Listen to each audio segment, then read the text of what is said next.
counting down the minutes to the first pitch of today's game. Yes! Who's in the starting lineup? Come on, son, you got to get out there and take the mound. It's game time. What does the skipper have to say? It's an attitude, you got to be willing to defend. You got to be willing to base run, or you can't play here. It's the leadoff show powered by the Potawatomi Sportsbook with Tommy Wortz on the Wisconsin Sports Radio Network.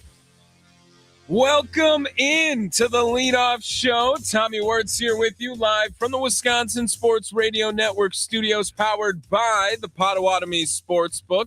Milwaukee Brewers back in action today. It'll be game 2 against the Washington Nationals. Kyle Harrison on the bump for the Crew, going up against Foster Griffin for Washington. 6:10 first pitch from American Family Field. Game number 14 on the season. A 3-game losing streak right now for the Crew, looking to get back into the win column against the lefty. Couple of great stats for you to share later on in the show in regards to starting pitching. But first, let's hear the lineup for today. Looking up, and it is gone. It's almost time for the first pitch. Let's see who's in today's starting lineups. Brought to you by Lakeland University. Experience it your way. Visit lakeland.edu. It's the leadoff show powered by the Potawatomi Sportsbook on the Wisconsin Sports Radio Network. Thanks again to Lakeland University for being a part of the leadoff show. Experience it your way, lakeland.edu. Let's go through Washington first. James Wood, the DH, going to lead off today for the Nationals. Curtis Mead at first base will bat second. Brady House at third base will bat third. Dalen Lyle in left field will bat fourth. Old friend Joey Weimer in right field to bat fifth. CJ Abrams, the shortstop, will bat sixth. Jacob Young in center field batting seventh today. Nasim Nunez, the second baseman, batting eighth. Keibert Ruiz behind the dish for Washington. Now for your Milwaukee Brewers. Bryce Terang to lead things off. He's at second base. Luis Rengifo at third base will bat second. William Contreras is catching, batting third. Christian Yelich, the DH, in the cleanup spot today. Gary Sanchez playing first base will bat fifth. Brandon Lockridge in left field will bat sixth. Sal Frelick in right field in the seventh spot today. Blake Perkins in center field will bat eighth. Rounding things out, the shortstop batting ninth today for the Crew, Joey Ortiz.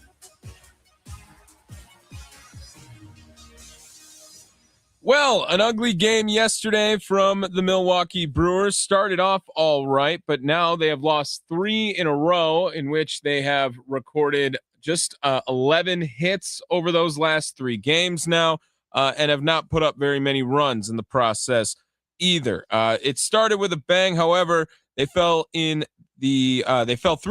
in the opening game. Milwaukee has stolen a base in every game. That's the first note on game notes. That's how you know things weren't all that great from yesterday. Aaron Ashby made the start as an opener, and Pat Murphy not too pleased with some of the performances. All of that coming up in this next segment, and we call it the Rewind. Did you miss the last game? Did you miss what was said after the last game? It's time to rewind. It's the leadoff show powered by the Potawatomi Sportsbook on the Wisconsin Sports Radio Network. Aaron Ashby, the opener, going up against Jake Irvin of the Washington Nationals, and it took 2 batters for the opener to backfire on Pat Murphy and the Brewers. James Wood would double, Curtis Mead a single, would make it 1-0 after those 2. CJ Abrams had a double to bring home the second run of the inning, all in the top part of the first. More on that coming up here in just a minute. Bottom half, however, Bryce Terang would work a leadoff walk, 2 strikeouts for Irvin right after of Contreras and Yelich. Then Garrett Mitchell would work a walk. And now that meant Jake Bauers up to the plate, battling, forcing a full count on the 6th pitch. Bauers, high fly ball, deep right field, way gone. 3-run jack for Jake. And the Brewers flip the scoreboard immediately.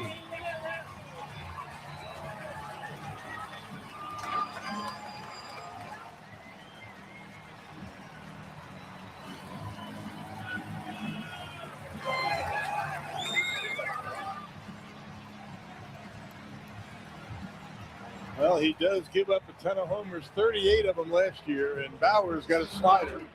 Hanging the slider to Jake Bauers would make things 3-2 in favor of the Brewers. And then Chad Patrick would come in after 2 innings for Aaron Ashby. The final line for Ashby's open yesterday. 2 innings, 2 1/3 innings, 2 earned runs, 4 strikeouts. He threw 44 pitches. Then you bring in Chad Patrick. Again, yesterday we talked about in keys to the game. You would have loved to have gotten 6 or 7 innings out of Chad Patrick and Aaron Ashby. Well, Patrick got into a little bit of trouble. He made it 3 innings, 3 hits, no strikeouts, and he threw just 50 pitches during that. Angel Serpa came in and would give up the lead after in his second inning of work. Abner Uribe found a way to keep things close. And then that 9th inning came along. And the 9th inning, it was 3-3 as the Nationals would then put up 4 runs in the 9th inning, thanks to 3 different bunts in that situation. Trevor McGill not too happy after the game. It was 7-3. And the Milwaukee Brewers would fall for the 3rd straight time this year. 8-5 now on the season. The loss to Trevor McGill as Milwaukee looking to find a way to get back here in game number 2. After the game was over, Pat Murphy talked a lot about that 9th inning and how he was displeased with many of the performances for the Milwaukee Brewers. Here he is, the manager, after the game. Well, no, I mean, I think this is a team that, has discovered the same thing that we have, that you can do little things to play offense, and they did a great job. We didn't execute defensively, and we didn't execute defensively. First inning, we didn't get it done. Ash settled down after that. Patrick did a nice job, but Zerpa came in a big situation, did great. He was, our best player tonight. And, Abner was good. McGill didn't get the job done, and he didn't field his position, didn't get the job done. And, we weren't good in really any of the facets tonight. We had 4 hits. Now, we did strike some balls hard, a couple other balls, but we didn't do enough offensively. We didn't have that edge. Sometimes after a long road trip and a day off, we just didn't have that edge tonight. I was really disappointed in that. Again, I'm not going to make excuses about injuries or anything like that. I just didn't feel like we played with an edge from pitch 1.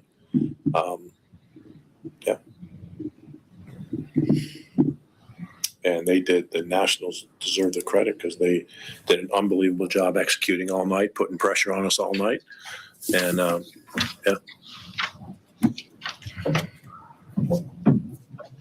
On McGill specifically, Mark, is he a guy you trust to field that spot, or the way he comes off the mound, does it make it difficult for him? Yeah, it does make it difficult for him, but the first bunt, Rengifo's got to be there and make the play. There's no excuse for that. It's the 9th inning. You got to play closer than that. He wasn't in the right position, and he didn't get there quick enough knowing the runner's speed. That's just wasn't even a good bunt, so it's like that has to be fielded. The next bunt's right at the pitcher. That's got to be fielded. So those things have to be done. And then the next bunt too. So there's 3 balls that need to be fielded. I don't know if they gave him errors or not. It doesn't matter. Those balls need to get fielded. I don't care how you fall off the mound. You know what I mean? If you can't field a bunt right at you, then that's, not effective, but credit to them. Yeah. Can any of that be mental when it's like back to back like that, right? And it's almost like making the play at home and it's spiraling. Yeah, it's a play you need to practice, and we do practice it as much as any team in baseball. But every guy has to practice it with intent. Secure the baseball is number 1. Secure the baseball. Make an intermediate throw.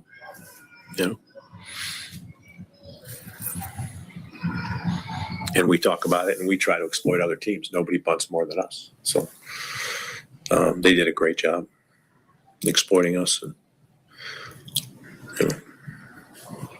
You mentioned the edge not being there, but what have you seen just offensively, just with the execution at the plate?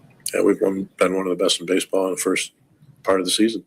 Right? I mean, if you go by the numbers, and we tend to do that sometimes, but sometimes you just know that, like, hey, we're not, we played in some really tough conditions, but we didn't swing the bats in Boston like we can, and we certainly didn't tonight.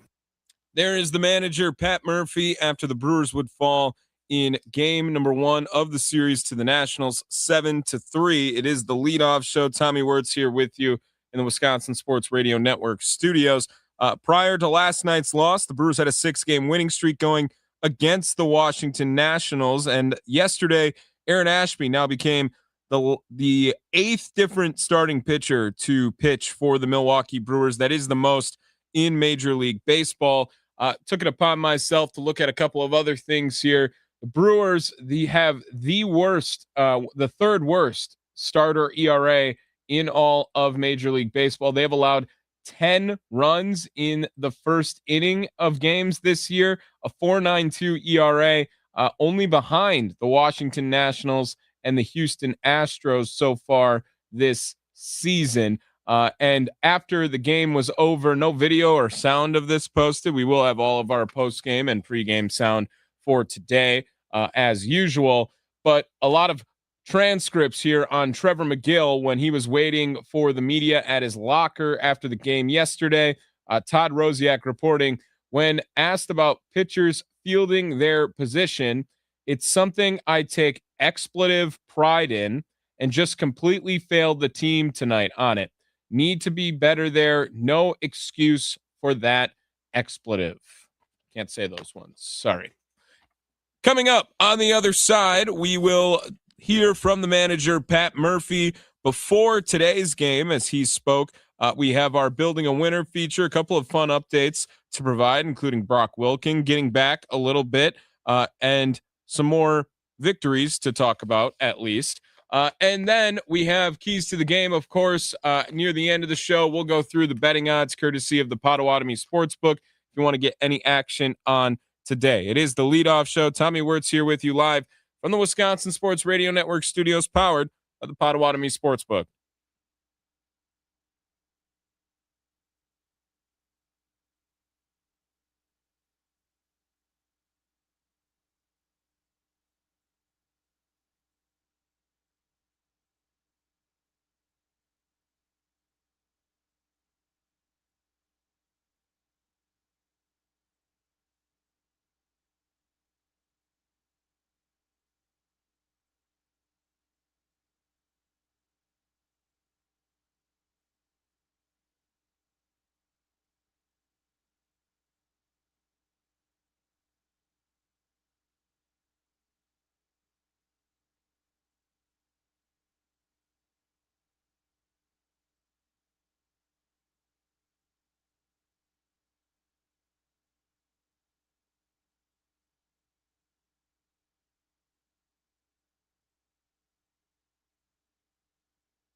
Looking up, and it is gone.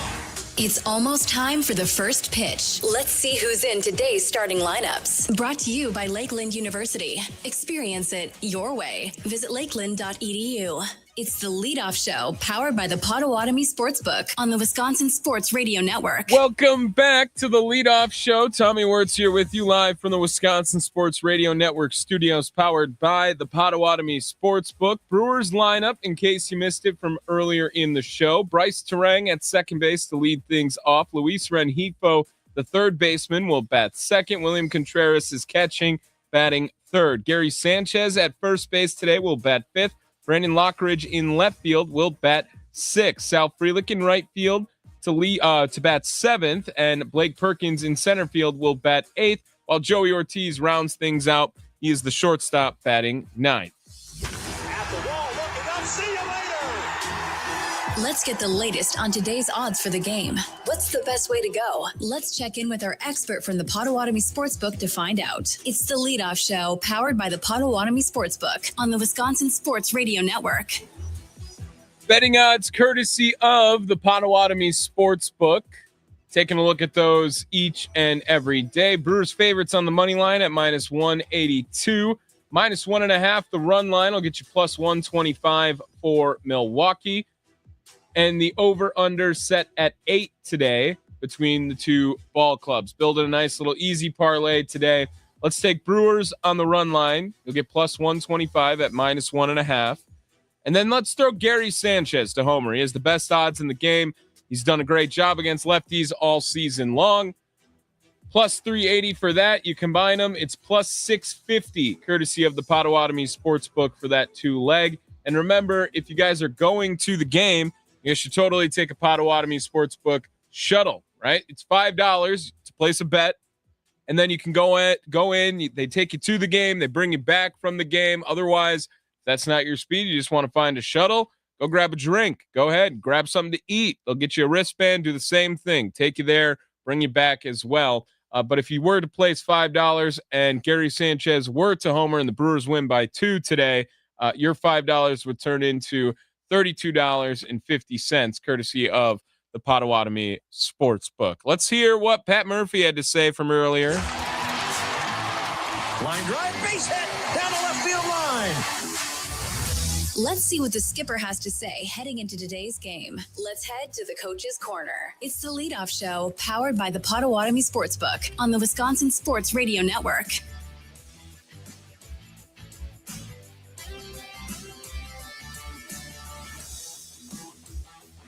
Not that this has anything to do with fielding bunts yesterday, but more generally about your late inning bullpen guys. Do you think we are seeing kind of the impact that you worried about in terms of pitching so deep last year and pitching, a couple of them pitching a lot down the stretch? Like, does that play into the Koenig situation, for example? I mean, relievers, across the league, relievers are getting hurt left and right. That's why you don't see the contracts for the relievers the way you do every other, because it's such a vital part of the game. But it's so volatile that it's just, how do you protect yourself from it without hurting your team? Because you can't afford just to throw other guys in there, you know what I mean? So how do you do that? When you see the velo down from McGill or an Abner, does your mind go to the workload? No. From last year? That goes to a lot of things, but the velo's down a couple ticks.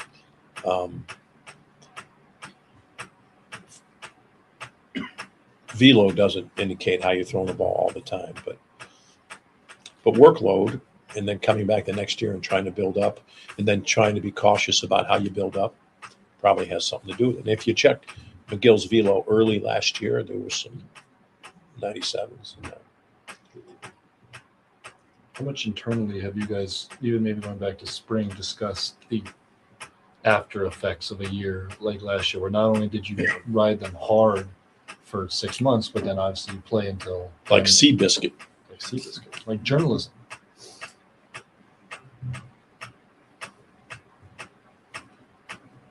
You ever see a horse race in Saratoga Springs? No. I've seen horse races once. Anybody been to Saratoga? I have. Isn't that something?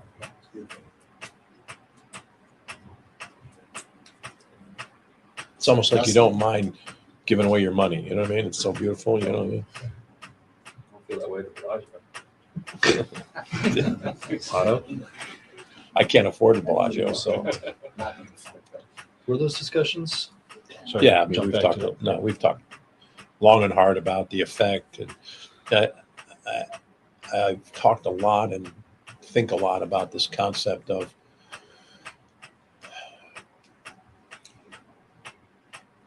having enough pitching that it's almost like a reset at mid-year or at the All-Star break, where, and you saw the Dodgers do it last year. You know, it's like a reset of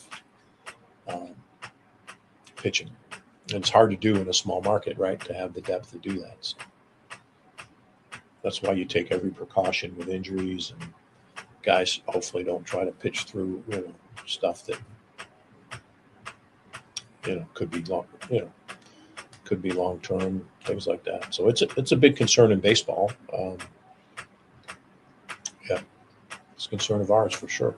And yeah, there is many discussions about it, and should be, right? I mean, you manage it moving forward because these are your guys. Well, we've been pretty good about limiting pitch counts and limiting days in a row, days per week, altering the early work, altering the different things. So we have to be mindful of it. But I mean, what are the options? You know, and just say, okay, here, kid in AAA, come on up, close tonight. Yeah. It's probably not going to lead to a lot of success, but we know this kid Montgomery's for Pittsburgh. Mark, with the starters, Hopefully he too, gets a speeding ticket.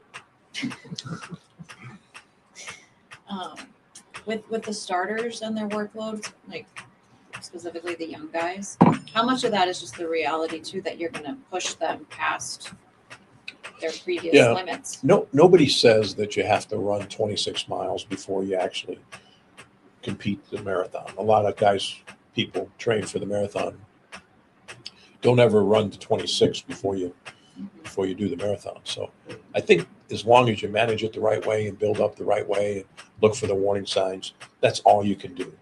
And then there is times when you're like, wow, this stuff's down. Like if you take a peek at Priester at the end last year, we really took a hard look at what do we have here? Careful. Maybe a quicker hook with him than usual, things like that. So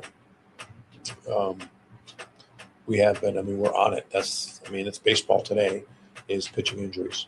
They're everywhere. And we're dealing with it right now. Rob Z, Koenig, Priester. Gasser's coming back with a little something. I didn't really get the report on last night. I saw the line, saw some video, but I didn't get the report on that. Henderson's had a hiccup. Did Priester do his second live yet? Is that this weekend? That's, I'll tell you when it is. Yesterday he did his second live too. He did 2 ups yesterday. Felt good. Okay, Felt good. right, that was the second. Yep, felt good. Now he's got another one because we just want to be sure, because he wasn't feeling great after the first one. Felt much better yesterday, executed much better. So he's going to pitch now in a game, in an AZL game, 2 ups. I don't know exactly the date of it, but That's the next one, Mark? yeah.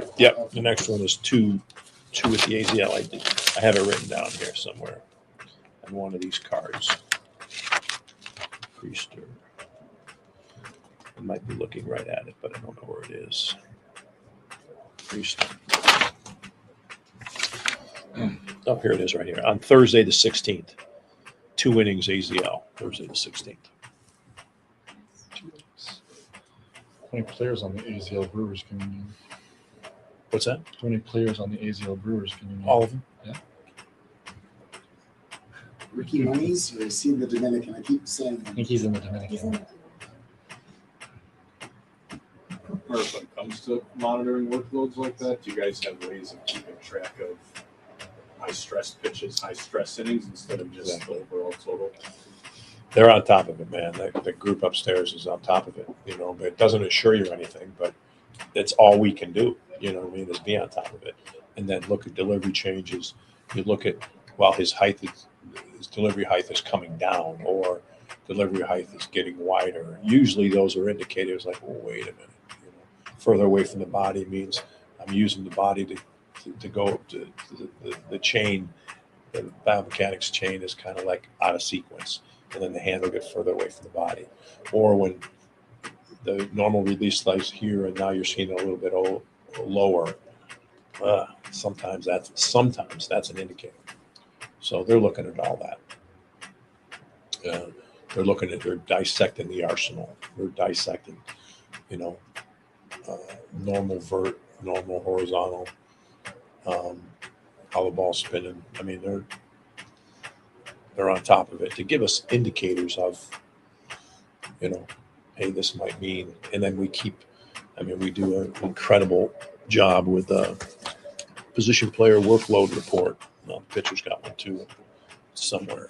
So they kind of make it simple for me, the green, red, yellow, but they're keeping all sorts of indications of, exerting themselves, catch play, everything's monitored, everything. And in an attempt to keep pitching healthy. And no one has been able to do it. I mean, really, you think about it. No one has been able to do it. Is the off-season work? There's all sorts of things thrown in there.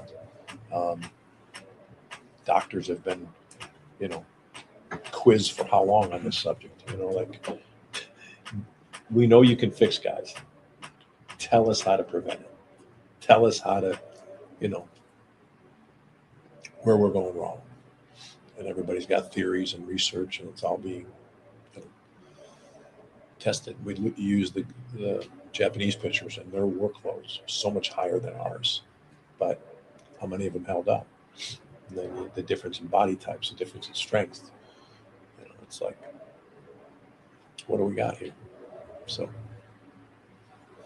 on the list of like how much information has impacted the game and how much new resources have impacted the game, where does like the biomechanics part of it rank? The biomechanics using that stuff to look at health and all that. Like, where does that rank on the list of how information is changed? I think it ranks pretty high. One of the issues with biomechanics is the way a guy swings in a game is different than the way a guy swings in the cage. Because when they don't know what's coming, they've kind of deducted that the brain works differently, and therefore your body moves a little differently. They're pretty certain on that. So they're trying to capture the true biomechanics in game of a player, of a pitcher, whatever, and that's really difficult. We have only the Hawkeye to deal that, to view that from, and that's not always as accurate. They've looked into like force plates in the bullpen, because when you're getting ready to go in the game to pitch, you'd think, or you're ready, force plates in the cage, you'd think closer to game time or facing traject, would it be more realistic? There's still no guarantee you're going to get the actual movements. So it's very much part of it, trying to capture that information, but it's not 100% accurate yet. Mark, in your role, what have you learned, adapted? Have you adapted to just like bullpen workload under the mindset of win tonight? If that makes sense? Yeah. Absolutely. Just kind of seeing the effects over year of what can, not necessarily saying it's going to happen, but what can happen to a lot of usage. Well, you look at McGill 2 years ago and McGill last year. I think we did a great job of, keeping him healthy, and for a guy that's had an injury history. Koenig, 2 years of, high workload. So to have a little blip here, not surprising. Uribe, just getting better and better and better every year. So I think a credit to the pitching coaches and the high performance staff keeping those guys on track. But even other guys that have won out, Hobie Milner and guys that have went out and got contracts, I think the coaching staff has done a really good job of monitoring them and taking into consideration everything and making sure that they're ready to pitch mentally and physically. Now, the fact that McGill had a couple hiccups here, you can pin it all on the velocity, whatever. I tend to think he's ready to go. And he's doing well. Koenig thing, he didn't throw in spring. There was kind of a heads up, like something ain't right here. Lost some weight, lost some strength in the off season. So, I don't know if that answers your question. You're trying to make it out like I work these guys too hard to win tonight and ruining them for the future. You're trying to build that story. That's a good one. Good story. Let's see if anybody reads it. Do you guys factor in things like body type, arm slot, mechanics to kind of like going into the season, plan out like, okay, how often do we think this guy can pitch? How many innings can this body handle? Yeah. So take for instance, Henderson.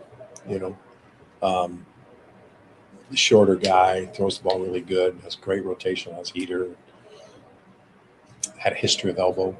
You know what I mean? So you just immediately assume like, wow, he's not going to handle the same workload. I don't know how accurate that really can be when you look at guys like PV and who's my guy from Auburn that pitched with PV, Hudson. You look at guys like that with kind of shorter, whatever. I mean, those two great athletes. But yeah, you take that into consideration. How much consideration? It's hard to measure those things. The history of the guy, that type of thing. But pitching injury subject is real. It's a real subject in baseball. Now look at our friends down the road there with Horton and Steele. Too. Huh? Yeah. But again, Boyd's had a long history. I think teams are dealing with it left and right. But I really believe that we have as good a hold on it as anybody. I really do. I think hearing all that goes into it, it'd be hard pressed to see. We just don't have the ability to go out and sign these veterans who know how to take care of themselves a little better, know when to step on the gas and not. That's just not something that we're going to do. But educating these young guys and getting reads on these young guys, how they really feel. But we do monitor everything. So, hard subject. Is there added difficulty when you have a young staff that's trying to prove Of course. themselves? Yeah, of course. It's all part of it. Or you're in a playoff run and guys are smelling a little different. You couldn't get them out of there with wild horses. You know what I mean? How does your arm feel? Fine. Yeah. Those guys still exist. Yeah, they do. They do.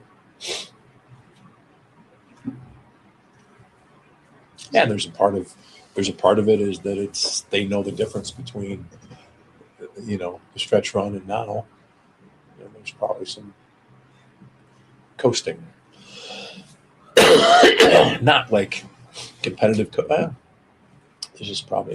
just a different element, and I don't like that, but there could be. I don't know. I'm not accusing anybody of it.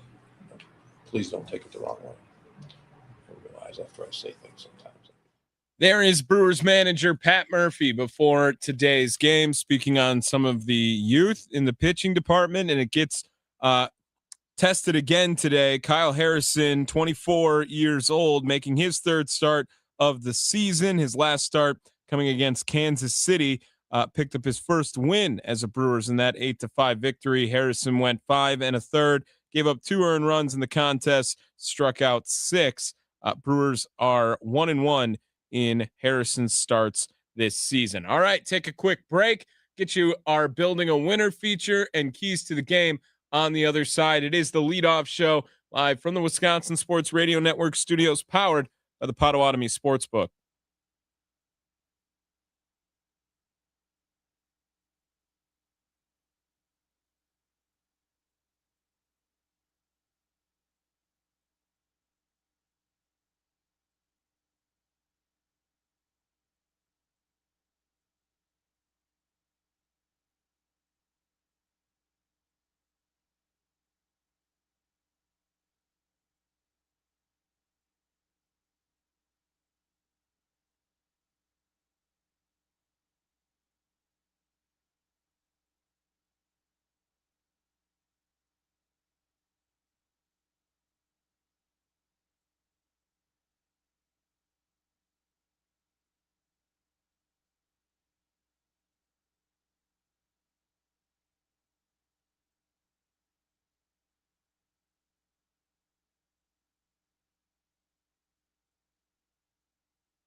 Looking up, and it is gone.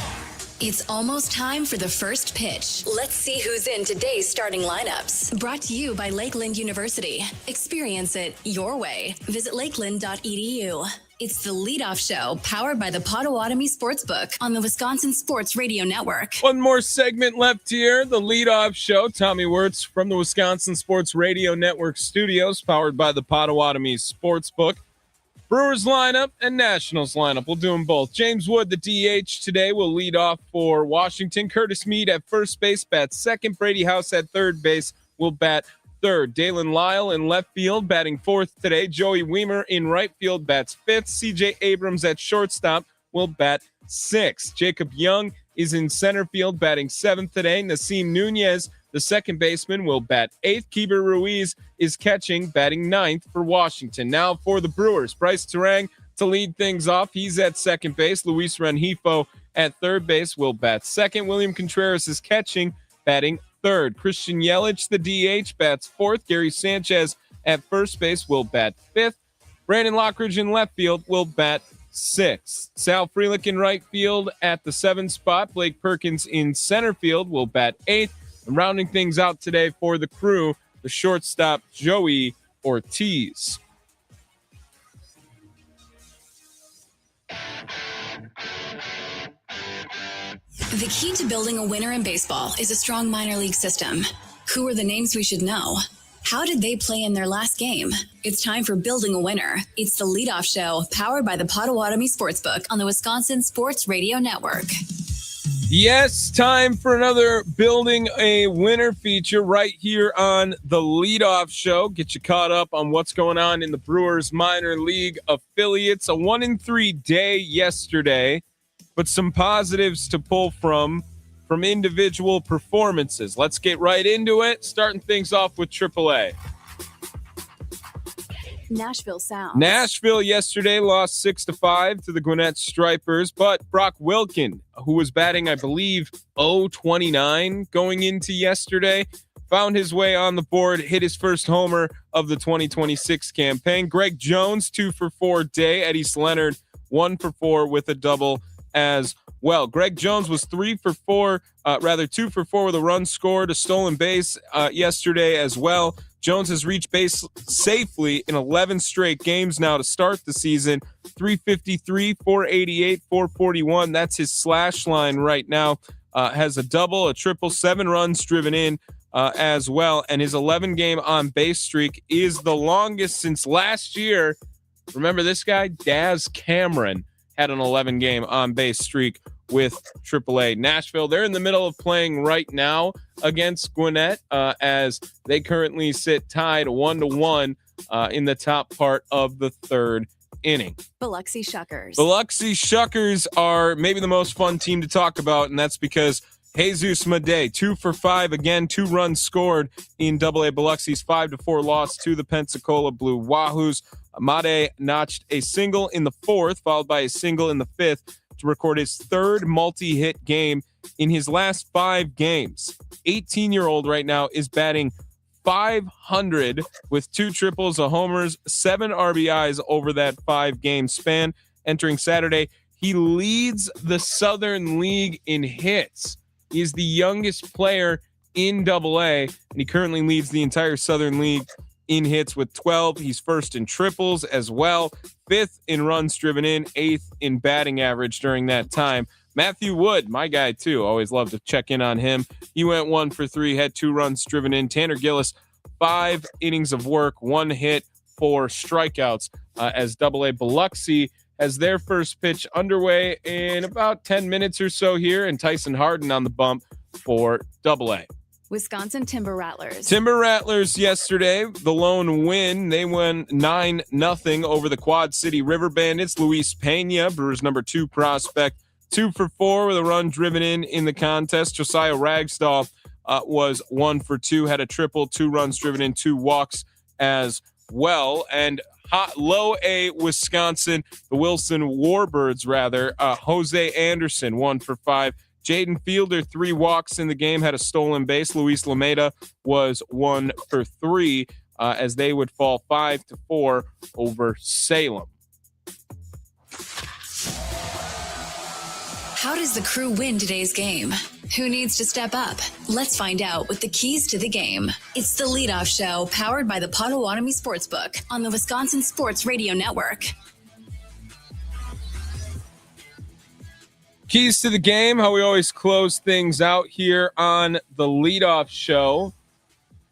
Kyle Harrison, in his 2 outings so far this season, has gone at least 5 innings. You're going to need that again as Brewers using all of their leverage relief in yesterday's contest. Angel Serpa went. Abner Uribe went.